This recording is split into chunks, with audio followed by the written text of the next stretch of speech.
Hello बच्चा लोग, एक बार फिर से आप सभी का बहुत बहुत स्वागत है। आज की क्लास बहुत छोटी होगी लेकिन बहुत मजेदार क्लास, बहुत इंपॉर्टेंट क्वेश्चन हम लोग करेंगे। तो पिछले लेक्चर में हम लोग मॉडल पेपर लगा रहे थे और मॉडल पेपर में हमने इस क्वेश्चन को सॉल्व किया था, जिसमें पहले ठंडा पानी था, ठीक है, 200 ग्राम का। फिर उसके बाद मतलब 20 डिग्री का टेम्परेचर पे था, फिर 80 डिग्री का टेम्परेचर का पानी 300 ग्राम का हमने उसमें डाला, फिर फाइनल टेम्परेचर कितना होगा ये हमने देखा था। ठीक है, तो लेक्चर जो नहीं देख रहे हैं बच्चे, तो उनको हम कहेंगे कि आप पूरा सीरीज से, प्लेलिस्ट बनी हुई है तो प्लेलिस्ट से पूरा सब कुछ देखिए ध्यान से। ठीक है, तो चलिए आज की क्लास में फिजिक्स के बहुत कम क्वेश्चंस बचे ही हैं। ठीक है, तो फिजिक्स का ही क्वेश्चन करेंगे। केमिस्ट्री का क्वेश्चन हम लोग नेक्स्ट लेक्चर से करेंगे। तो क्या कह रहा है, सबसे पहला क्वेश्चन कह रहा है कि समान आवृत्ति की दो दो प्रगामी तरंगों के आयामों का अनुपात किसका दिया है? आयामों का अनुपात आयामों का अनुपात आयामों का अनुपात कितना दिया है? आवृत्ति दोनों की समान है, आवृत्ति दोनों की समान है, तो उनके आयाम जो है उनका अनुपात क्या दिया है? उनका अनुपात दिया है 2:3। ठीक है, तो उनकी तीव्रता का अनुपात बताना है। अब देखिए, ये क्वेश्चन ऐसा क्वेश्चन है, तीव्रताओं का अनुपात। ये क्वेश्चन ऐसा क्वेश्चन है कि जिसको फॉर्मूला पता है उसने कर लिया, जिसको नहीं पता है वो फिर कुछ भी कर ले, नहीं कर पाएगा। ठीक है, तो ये है आयाम, ये है तीव्रता। इन दोनों में रिलेशन होता है। कैसा रिलेशन होता है? कैसा? जो तीव्रता होती है वो डायरेक्टली प्रोपोर्शनल होती है आयाम के वर्ग की, आयाम के वर्ग की। इस तरीके का कोई भी क्वेश्चन दिखे, आप इसको दिमाग में रखिए, इसको दिमाग में रखिए, ये आप बनाइए नोट और अपने डालिए जेब में। ठीक है, तो ये क्या कह रहा है कि आयामों का अनुपात इतना है, आयाम इतना है, तो अनुपात पूछ रहा है तीव्रता का। ठीक है, तीव्रता का अनुपात पूछ रहा है। तो देखिए, जब भी इस तरीके से समझिए, ये हमारा डायरेक्टली प्रोपोर्शनल का होता है, तो अगर इसको हम 2 कहें तो ये हमेशा 4 आएगा। समझ पा रहे मेरी बात? तो वही चीज है, यहाँ पर रेशियो की भी बात हो रही है। तो अगर हम तीव्रताओं का अनुपात देखेंगे तो 2 का स्क्वायर और 3 का स्क्वायर हो जाएगा, क्योंकि जो आयाम है, जो तीव्रता है, वो आयाम के स्क्वायर के डायरेक्टली प्रोपोर्शनल है, समानुपात है। तो हमने स्क्वायर कर दिया, यहाँ पर आ गया 4, यहाँ पर आ गया 9, तो 4:9 इसका क्या हो गया? आंसर हो गया। क्या हो गया? आंसर हो गया। चलिए, बहुत अच्छी बात है, फॉर्मूला हम हटा देते हैं। अब हम आपसे एक नया क्वेश्चन आपके होमवर्क में देते हैं। तीव्रताओं का आयाम का जो अनुपात है, आयाम का जो अनुपात है वो है 3:4। अब आपको बताना है कि तीव्रताओं का अनुपात क्या होगा। सब लोग बताइएगा, तब से हम लोग अगला क्वेश्चन सॉल्व करते हैं। ठीक, अगला क्वेश्चन कहाँ सॉल्व किया जाए? यहां से। चलिए, अगला क्वेश्चन क्या है अपना कि सॉरी, किसी ठोस को दबाने पर परमाणुओं की स्थितिज ऊर्जा बढ़ेगी या तार को खींचने पर? अच्छा, ऐसा लिखा हुआ है, मतलब इसमें थोड़ा कंफ्यूजन है, मैं आपको क्लियर कर दूं कि इसमें ऐसा देखिए, जो यहाँ पर ठोस लिखा हुआ है उसको, ठोस को कट करके तार कर लीजिए, या फिर इधर तार को कट करके ठोस कर लीजिए, दोनों बात एक ही है। ठीक है, मतलब या ठोस ठोस लीजिए दोनों जगह, या तार तार लीजिए, बात एक ही है। बाकी बेसिक आप समझिए कि किसी ठोस को दबाने पर परमाणुओं की स्थितिज ऊर्जा बढ़ेगी या ठोस को खींचने पर। ठीक है, या फिर हम ऐसे लिख दें कि किसी किसी तार को तार को दबाने दबाने पर दबाने पर परमाणुओं परमाणुओं की परमाणुओं की स्थितिज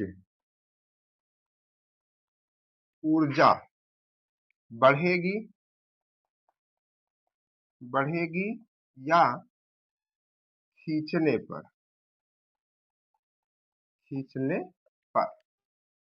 तो बताइए भाई क्या होना चाहिए? आपके ऑप्शन है ठोस को दबाने पर, तार को खींच, अच्छा वहां तार ही है तो इसलिए कहा है क्योंकि ठोस को दबाया जा सकता है, तार को खींचा जा सकता है, तो थोड़ा कंफ्यूज करने के लिए, लेकिन फंडा एक ही है कि कोई भी मटेरियल को दबाने पर या फिर उसको खींचने पर उसकी स्थितिज ऊर्जा बढ़ेगी या फिर घटेगी। क्या होगा यहाँ पर? ऑप्शन है ठोस को दबाने पर बढ़ेगी या फिर तार को खींचने पर बढ़ेगी या फिर अनिश्चित है, कोई मालूम नहीं है, या फिर दोनों अवस्थाओं में बढ़ेगी, मतलब चाहे खींचे चाहे दबाए।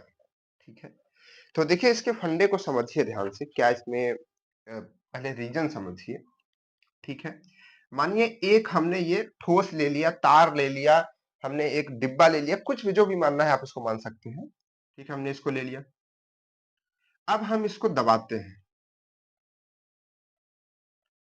जब हम इसको दबाएंगे, सिर्फ दबाया दबा दो, तो जब हम इसको दबाते हैं तो इसके जो अणु हैं, जो इसमें छोटे छोटे अणु रहते हैं, वो आपस में चिपकते हैं, मतलब और पास पास पास पास आते हैं, तभी तो वो चीज दब जाती है। ठीक है, तो जब भी पास पास आएंगे तो जो इसमें अणु होंगे वो क्या करेंगे? दूर हटने की कोशिश करेंगे, मतलब अपनी ओरिजिनल स्टेट में आने की कोशिश करेंगे। अगर जैसे कि ये है, इसको अगर हम दबाते हैं तो देखिए ये बाहर की तरफ फिर से आता है, अगर कोई चीज हम मोड़ते हैं तो फिर वापस हो जाती है ना।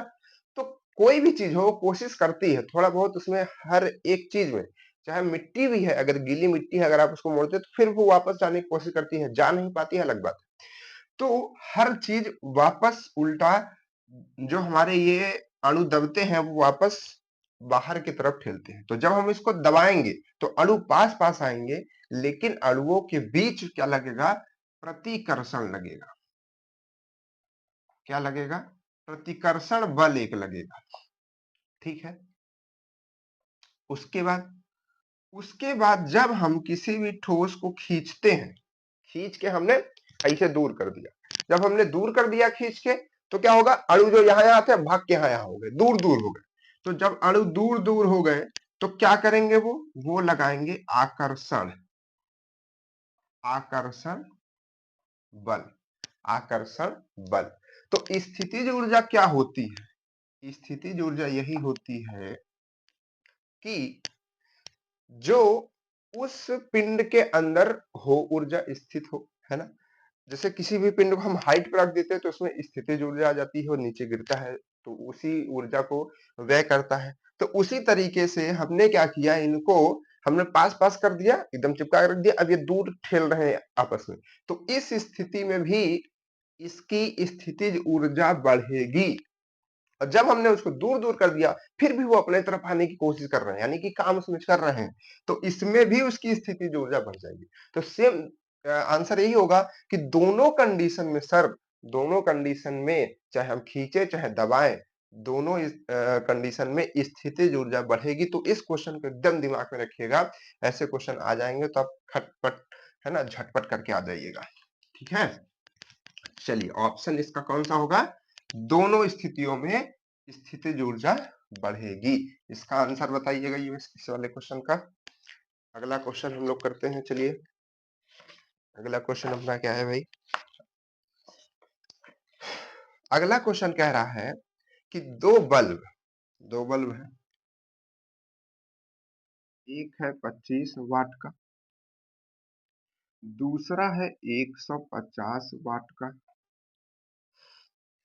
समांतर क्रम में विद्युत मेन से, मतलब लाइट से समांतर क्रम में विद्युत मेन से जोड़ने पर 150 वाट का बल्ब अधिक प्रकाश देता है। मतलब जब हम इसको समांतर क्रम में जोड़ते हैं, यानी कि पैरेलल में जोड़ते हैं, तो पैरेलल में जोड़ने पे क्या होता है? ये वाला बहुत तेज चमकता है, ये वाला। पैरेलल में कैसे जोड़ते हैं मालूम ना आपको? देखिए पैरेलल और सीरीज हमने आपको पढ़ाया हुआ है, हम आपको फिर से बता दे रहे हैं। ठीक है, ठीक, ठीक है, ये दो बल्ब है, तो एक वायर इसका यहाँ होगा, एक वायर यहाँ होगा और एक वायर इसका यहाँ होगा, एक वायर इसका। तो यहाँ पर समांतर क्रम में जोड़ने का क्या मतलब हुआ कि इन दोनों को हमने साथ में जोड़ दिया और इन दोनों को एक साथ में जोड़ दिया। फिर यहां से एक करंट ले ली, फिर यहां से एक करंट ले ली। तो ये क्या हो गया? समांतर क्रम में हमने जोड़ दिया, है ना? तो ये समांतर क्रम में हमने जोड़ दिया। ठीक है, तो इसमें क्या हुआ, ये मानिए कि 25 वाट वाला है और ये कितना है? 150 वाट वाला है। ठीक है, तो ये बहुत तेज जल रहा था, चमाचम जल रहा था, है ना? चमक रहा था एकदम बहुत तेजी से। ठीक है, लेकिन इन बलों को यदि श्रेणी क्रम में लगाकर मेंस में जोड़ा जाए तब कौन सा बल्ब जलेगा? क्या बात है सर, क्या क्वेश्चन बनाया आपने! वाह वाह वाह, ऐसा क्वेश्चन बना दिया है कि मजा आने वाली है। चलिए देखिए, समांतर में हो गया। अब हम इसको जोड़ेंगे श्रेणी क्रम में। श्रेणी क्रम में कैसे जोड़ते हैं? सीरीज में, जिसको जोड़ना बोलते हैं। तो सीरीज में क्या होता है, ऐसे करंट जाती है, यहां से निकलती है, फिर यहां घुसती है, फिर यहां से निकल जाती है, फिर इन दोनों में कनेक्शन कर दिया जाता है। इसको बोलते हैं सीरीज में जोड़ना, है ना? ऐसे पढ़ा है आप लोगों ने कक्षा 10 में। ठीक है, कक्षा 12 में भी पढ़ा होगा। ठीक है, तो ये अब बताना है कि कौन सा अधिक प्रकाश देगा, 50 वाला कि 150 वाला? अब आप बताइएगा। ठीक है, तो इसमें बस वही ऑप्शन है, ऑप्शन सेम ये लिखा है कि 50 वाला, 25 वाला। तो देखिए, सबसे पहले तो हम यहाँ पर एक चीज आपको बताना चाहेंगे, पावर बराबर क्या होती है। पावर बराबर क्या होती है? V upon are. पावर के तो वैसे कई फॉर्मूले होते हैं, लेकिन इसको समझिए। ठीक है, तो यहाँ पर देखिए, अगर अगर हम इस फॉर्मूले को थोड़ा चेंज कर दे, थोड़ा सा चेंज कर दे, ऐसा यहाँ पर P आ जाएगा ना, P। तो ध्यान से देखिए, यहाँ पर ये फॉर्मूला क्या कहना चाह रहा है? बेसिक फॉर्मूला है ना? तो यहाँ पर ये फॉर्मूला ये कहना चाह रहा है कि जैसे यहाँ पर क्या है, 25 है, ये पावर है। तो पावर अगर कम है, पावर अगर कम है, इस फॉर्मूले से अगर यहाँ पर हम V मतलब कि जो हमारा वोल्टेज है वो दोनों में सेम दिया जा रहा है, उसी मेंस से दोनों में जोड़ा गया था। तो यहाँ पर V को एकदम समान मान लिया जाए, तो जिसकी पावर कम है उसका रेजिस्टेंस ज्यादा होगा। जिसकी पावर कम है उसका रेजिस्टेंस ज्यादा होगा। तो हम ये कह सकते हैं कि इसका रेजिस्टेंस क्या होगा? अधिक होगा, अधिक होगा। इसका रेजिस्टेंस अधिक होगा, बिल्कुल अधिक होगा। इसको थोड़ा क्या करें, चलिए अच्छा इसका इधर लिख देंगे। ठीक है, तो इसका रेजिस्टेंस अधिक होगा। अब ये पावर ज्यादा है, ये पावर ज्यादा है तो ये कम होगा, है ना? ये पावर ज्यादा है तो ये कम होगा। तो इसका रेजिस्टेंस क्या होगा? इसका प्रतिरोध क्या होगा? इसका प्रतिरोध होगा कम, कम होगा, इससे तो कम होगा, है ना? इस फॉर्मूले से ये चीज बताई जा सकती है। तो इस फॉर्मूले से हमने ये निकाला। अब देखिए, ये जो सीरीज में हम ऐड करते हैं, अब इस बात पे आते हैं। ये तो बेसिक था। जब सीरीज में हम ऐड करते हैं तो हम क्या समझते हैं? हम क्या समझते हैं? सीरीज में क्या होता है भैया? नोट पॉइंट में कहा लिखेंगे? नोट पॉइंट में चलिए यहीं लिख लीजिए। सीरीज में क्या होता है? सीरीज में आपकी करंट एकदम समान रहती है, इसमें भी करंट, इसमें भी करंट समान, तो वोल्टेज अलग अलग रहता है। तो वोल्टेज की बात ही हम यहाँ पर नहीं लाएंगे। पावर बराबर फिर क्या हो जाएगा? आई स्क्वायर आर। ये फॉर्मूला पावर का, ये भी फॉर्मूला होता है, लेकिन यहाँ पर अब वोल्टेज नहीं आएगा, क्योंकि वोल्टेज तो वैसे बराबर भी है और हमारा यहाँ पर करंट भी सेम होती है। जितना करंट ये बल्ब पा रहा है उतना ही करंट ये भी बल्ब पा रहा है। ठीक है, तो अब ध्यान से देखिए, करंट बराबर होगी, करंट से कोई फर्क नहीं पड़ रहा है। यहाँ पर ये पावर है, ये हमारा रेजिस्टेंस है। रेजिस्टेंस, अब देखिए अगर हम इसको हटा दें तो रेजिस्टेंस जिसका ज्यादा पावर उसकी ज्यादा, रेजिस्टेंस जिसका कम पावर उसकी कम। तो रेजिस्टेंस इसकी अधिक है तो पावर भी क्या हो जाएगी? अधिक हो जाएगी। अब रेजिस्टेंस कम है तो पावर भी क्या हो जाएगी? कम हो जाएगी। रोकने की क्षमता जिसकी कम है, रेजिस्टेंस इसका कम है, पावर भी कम हो जाएगा। ठीक है, समझ गए। अब जिसकी पावर अधिक, वही तो तेज जलेगा ना, वही तो तेज जलेगा, वही तो तेज जलेगा। ये चीज जो है, ये चीज सीरीज के लिए है, ध्यान रखिएगा। जब हम सीरीज में जोड़ रहे हैं, जब यही चीज हम पैरेलल में जोड़ रहे थे, पैरेलल में जोड़ रहे थे, तो फिर कंडीशन अलग होती, ठीक है, क्योंकि उसका फॉर्मूला अलग आएगा, क्योंकि उसमें वोल्टेज सेम रहता है। ठीक है, तो तो तो ये क्या है, ये धीमा जलेगा क्योंकि इसकी पावर कम है। तो जिसकी पावर अधिक है वो तेज जलेगा, क्योंकि ज्यादा पावर कंजप्शन कर रहा है, तो तेजी से ये ग्लो करेगा। 50 कहाँ से आ गया? ओ सॉरी सॉरी सॉरी सॉरी, 25 25। ठीक है,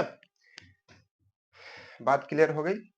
ठीक है, तो बताइएगा ये क्वेश्चन आपको समझ में आया कि नहीं आया। ठीक है, ऐसे ही क्वेश्चन ही होगा, थोड़ा दिमाग से।